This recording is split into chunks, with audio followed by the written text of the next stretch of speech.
देशात सध्या महागाईचा आगडोंब उसळलाय। शेतमालाला हमी भाव मिळत नसल्यानं शेतकरी हवालदिल झालाय। तरुण बेरोजगार आहेत तर महिलांवरील अत्याचाराचं प्रमाण वाढीस लागलंय। त्यावर तोडगा काढण्याऐवजी सरकार भावनिक खेळ खेळत असल्याचा आरोप करत राष्ट्रवादी काँग्रेसचे राष्ट्रीय सरचिटणीस डॉ. जितेंद्र आव्हाड यांच्या आदेशानुसार ठाण्यात राष्ट्रवादीच्या कार्यकर्त्यांनी जोरदार निदर्शनं केली। देशात जीवनावश्यक वस्तूंचे दर गगनाला भिडलेत। एखाद्या राज्यात निवडणूक आल्यास इंधनाच्या दरात 2 रुपये कपात करून नंतर 5 रुपये वाढवले जात आहेत। 2 कोटी रोजगाराचं आश्वासन देऊनही तरुणांच्या हाताला रोजगार देण्यात केंद्र सरकार अपयशी ठरलंय।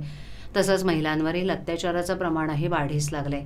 या प्रकाराचा निषेध करण्यासाठी ठाणे राष्ट्रवादी काँग्रेसच्या कार्यकर्त्यांनी प्रदेशाध्यक्ष जयंत पाटील आणि राष्ट्रीय सरचिटणीस डॉ. जितेंद्र आव्हाड यांच्या आदेशानुसार तथा जिल्हाध्यक्ष सुहास देसाई यांच्या मार्गदर्शनानुसार महिलाध्यक्षा सुजाताताई घाग, महिला कार्याध्यक्षा सुरेखाताई पाटील, युवक अध्यक्ष विक्रम खामकर यांच्या नेतृत्वाखाली जोरदार निदर्शनं करण्यात आली। यावेळेस कार्यकर्त्यांकडून केंद्र आणि राज्य सरकारचा धिक्कार करण्यात आला। बस हुई महंगाई की मार, नहीं चाहिए मोदी सरकार, सरकार करतंय अंगणवाडी सेविकांचा छळ, यावेळेला नाही मिळणार राज्य केंद्र सरकारला बळ, उच्च शिक्षण घेऊन पकोडे तळायचे, यावेळेला जुमलेबाजांना खाली खेचायचं, बळीराजा घेतोय फाशी, सरकार खातंय तुपाशी, पेट्रोल डिझेल झाले 100 पार, सरकारला करूया कायमचा हद्दपार, असे संदेश असणारे फलक कार्यकर्त्यांनी हातात घेतले होते।